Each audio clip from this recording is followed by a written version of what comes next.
तो रउआ लोगन देख सकत नहीं, हम आ चुकल बानी किचन में।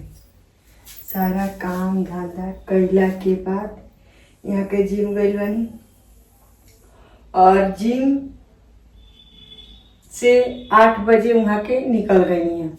तो कहनी है कि रोटी बना दो। हम कहनी अच्छा, तो रोटी आटा सान के तो रख ले बना। बच्चा स्कूल जा चुकल बाड़े सन। और सबसे पहले देख सकते हैं लोग जातनी आज फिर बनेले बनी हम भिंडी के सब्जी और चावल रोटी दाल नहीं की बनेले और का बनेले आलू के भुजिया। देख सकते हैं लोग हम सब्जी खाली करते हैं। सब्जी खाली करके तब हम रोटी बनाएंगे।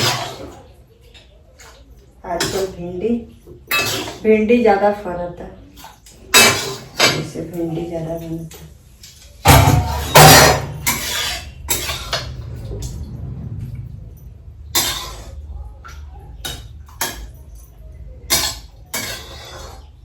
एगो दीदी कमेंट कैले बानी ना, हमार बहन कमेंट कैले बानी कि एगो की हमरा भी भिंडी के सब्जी पसंद है, वो मसाला वाला सरसों मरचा खाए वाला। बहुत सारा लोग बता देख सकते हैं भिंडी के सब्जी, मस्त भिंडी के सब्जी और चावल दाल की कोनो जरूरत नहीं है।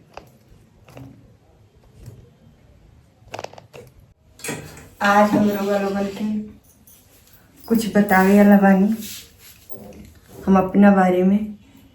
तो अगर हो सकी तो यही ब्लॉग में बता दें, ना तो आज ही अगला ब्लॉग जौन आई वो ब्लॉग में बताएं।